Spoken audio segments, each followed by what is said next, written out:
시청자 여러분 안녕하십니까, 이영풍TV입니다. 권순일 전 대법관이 있죠. 이재명 경기도지사 시절에 재판 거래 의혹을 받고 있습니다. 의심을 사고 있죠. 그래서 검찰이 며칠 전 소환해서 조사를 시작했습니다. 그런데 오늘 조선 동아중앙일보가 사설과 심층 기사를 통해서 갑자기 날선 비판을 하고 있습니다. 권순일 전 대법관에 대한 어떤 수사가 좀 확산될 기미가 보이는 것 같은데요. 이 사건의 어떤 진상, 이 사건의 의미, 문제점은 뭐였는지, 어떤 의심과 의혹을 받고 있는지 좀 설명을 드리고 논평을 해드리도록 하겠습니다. 먼저 오늘 아침 사설들 한번 보겠습니다. 조선일보 제목이 이렇습니다. 2년 7개월 만에 권순일 소환, 재판 거래 의혹 이대로 묻히나? 뭐 이런 내용입니다. 내용을 보면은 2020년 7월입니다. 2020년 7월. 2020년 7월이면 문재인 정권 때죠. 대법원이 당시 이재명 경기지사의 선거법 위반 판결을 2심에서 유죄를 받았거든요. 벌금 300만 원 받았습니다. 그럼 당선 취소죠. 정치 못합니다, 당분간. 그런데 무죄로 뒤집는데 결정적인 역할을 했다. 누가? 권순일 전 대법관이. 대법원 판결을 전후해서 김만배 씨가 권순일 대법관 사무실을 8차례나 찾아갔고, 그 기록이 다 남아 있습니다. 그리고 권순일 대법관이 퇴임한 뒤에 화천대유, 김만배의 화천대유 화천대유에서 고문료로 1억 5천만 원, 한 10개월 정도 1억 5천만 원을 받은 사실이 드러났어요. 그래서 두 사람은 부인하지만 재판 거래가 있었을 것이라는 합리적인 의심이 있습니다.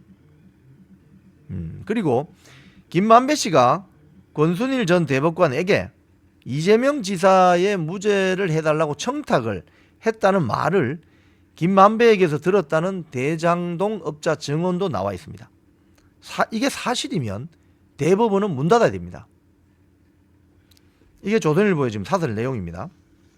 그 이후 문재인 정권 검찰은 사실상 수사를 뭉갰고, 정권 교체 뒤에도 검찰은 수사를 차일피일 이렇게 미룬다는 거예요. 수사 의지가 있는 것도 의문이다. 이런 내용이 조선일보 오늘 사설입니다. 자, 그리고 동아일보 사설 한번 보겠습니다. 동아일보 사설은 제목이 이렇습니다. 권순일 2년 반 만에 세 번째 소환, 50억 클럽 수사 신용만 내나? 신용만 내나? 여기도 등장하는 게 재판 거래 의혹입니다. 이 재판 거래를 했기 때문에 이재명이 당시 2020년 재판에서 무죄, 대법원에서 무죄 취지의 파기환송이 이루어져서 고법으로 다시 돌아갔죠, 그 사건이. 그런데 이 재판 거래 의혹이 사실로 드러나면 사법부 전체가 치명적인 타격을 입게 된다는 점에서 더욱 심각하다. 그런데도 검찰은 3년이 훨씬 넘도록 제대로 수사를 하지도 않고 결과도 내놓지 못하고 있다. 죄송합니다. 그런데 50억 클럽 의혹 관련자들에 대한 수사도 더디다. 뭐 이런, 검찰이 신용만 내는 수준의 수사로 그 전모를 밝혀내지 못한다면 반쪽짜리 수사를 했다는 비판을 받아도 할 말이 없을 것이다. 뭐 이런 내용입니다. 중앙일보 이 단독 기사로 이런 장문의 기사를 내놨습니다. 변호사 등록을 하지 않고 왜 대장동에 관여했나? 검찰 권순일 전 대법관 추궁. 권순일 전 대법관은 이런 사건으로 검찰에 불려다닌다는 것 자체가 치욕스러운 일입니다. 대법관 출신이. 돈이 그렇게 좋나? 서울중앙지검 반부패 수사 3부 권순일 전 대법관을 피의자 신분으로 소환했죠. 이건 제가 5분 논평에서 말씀드린 바 있습니다. 변호사법 위반 의혹 전반을 확인했는데 화천대유 법률 자문을 사실상 했다고 의심하고 있습니다. 검찰은. 화천대유는 대장동 개발 특혜 의혹의 핵심인 김만배 씨가 대주주로 있었던 회사입니다.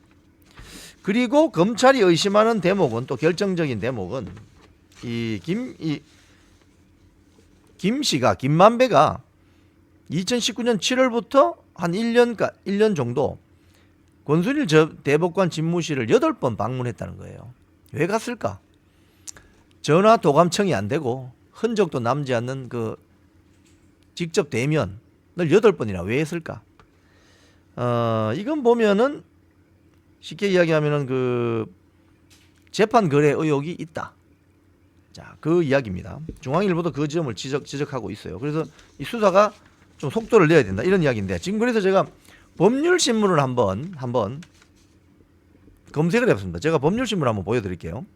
2020년 7월 법률신문 한번 보여드릴게요. 한번 보세요. 2020년 7월에 있었던 이재명 경기도지사에 대한 공직선거법 위반 혐의로 기소되었던 재판, 그게 1심에서는 무죄였다가 2심 고등법원에 가서 유죄가 됩니다. 벌금형 300만 원을 받아요. 그래서 공직선거법상 100만 원 이상 받으면 당선 취소죠. 근데 이게 대법원에 가서 뒤집어진다는 거예요. 대법원. 근데 이 뒤집게 되는 결정적인 원인을 누가 제공한다? 이 법률신문의 기사는 권순일이다. 이렇게 지적하고 있는 거죠. 권순일이다. 권순일 대법관이 당시에 이재명의 명운을 갈랐다. 살려줬다 이 말이죠. 자, 이 내용을 제가 한번 좀 말씀드리겠습니다. 대법원 전원 합의체는 허위사실 공표 혐의 등으로 기소된 이재명 지사에 대해 벌금 300만 원을 선고한 고법의 2심의 원심을 파기하고 사건을 수원고법으로 돌려보냈다. 사유는 이렇습니다. 이재명 도지사가 그때 그 경기도지사 나와서 그 TV 토론회를 하는데요. 선거 후보자가, 그러니까 이제 친형을 강제로 정신병원에 입원시켰냐 뭐 이런 질문이 나온 데 대한 대답을 하는 과정에서 문제가 생겼습니다. 선거 후보자가 이재명 도지사는 그렇지 않다 부인을 한 것 같아요. 뒤에 또 내용이 나옵니다. 대법원의 어떤 이 파기환송 취지는 이런 겁니다. 선거 후보자가 토론회에 참여해서 질문이나 답변 또는 주장과 반론을 해당 토론의 맥락과 상관없이 일방적, 의도적, 적극적으로 허위 사실을 말하는 것이 아닌 이상 허위사실 공표죄로 처분해서는 안 된다. 민주주의 보장을 위해서 후보자 토론에서의 자유로운 의사표현을 보장해야 한다는 취지다. 이 말은 뒤집어서 이야기하면 토론에서 약간의 거짓말 해도 된다는 이야기거든요. 민주주의의 자유로운 의사표현을 위해서 약간의 거짓말을 해도 된다. 이게 이해가 안 되죠, 여러분. 이래서 6대6으로 팽팽하게 맞서던 그 투표 결과가 쉽게 이야기하면은 7대5로 무죄 취지로 결정이 되어서 파기환송이 되는 겁니다. 이 과정에 권순일이 많이 관여를 했을 것이다. 이런 이야기죠. 자, 그래서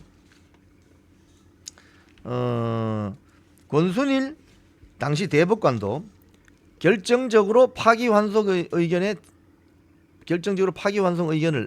냈고 여기에 대법원장도 합류했다는 거예요. 자, 그런데 이 반대 의견을 낸 대법관이 있을 거 아닙니까? 5명이 있습니다. 5명. 이 반대 의견을 낸 5명의 대법관의 주장을 한번 들어보세요. 후보자 토론회에서 그 발언에 대해서 개별 사안에 따라 허위성 내지 허위성 인식 여부를 엄격하게 판단한 대법원의 기존 해석이 있습니다. 이 기존 해석은 선거의 공정과 후보자 토론회의 의의 및 기능, 정치적 표현의 자유, 선거운동의 자유 사이에서 적절한 균형을 유지하며 제 기능을 다하고 있다. 이러한 상황에서 공표의 범위를 제한하는 해석은 자칫 선거의 공정과 정치적 표현의 자유 사이의 균형을 심각하게 훼손할 수 있다. 이 말이 더 적절하지 않습니까, 여러분? 또 이 사람들은, 이 5명의 대법관은 이재명 지사는 질문에 단순히 부인하는 답변만 한 것이 아니라 자신에게 불리한 사실은 숨기고 자신에게 유리한 사실만을 덧붙여 전체적으로 형의 정신병원 입원 절차에 관여한 사실이 없다는 의미로 해석될 수밖에 없는 취지로 발언했다. 이는 이재명 지사가 의도적으로 사실을 왜곡해 선거인의 공정하고 정확한 판단을 그르칠 정도로 전체적으로 모아 진실에 반하는 사실을 공표한 경우에 해당한다. 이렇게 반대 의견을 냈습니다. 제가 봤을 때 이 반대 의견 낸 대법관들의 의견이 더 좀 타당한 것 같은데요. 여러분은 어떻게 보세요? 자, 이 권순일 전 대법관이 이제 검찰에 불려가서 조사를 받고 있습니다. 내용은 이재명 재판 거래 의혹, 이게 내용입니다. 앞으로 여기 어떻게 검찰 수사가 결론 날지 여러분들 또 저들 포함해서 많은 분들이 한번 관심을 가지고 예의주시해야 될 대목입니다. 지금까지 이영풍TV였습니다.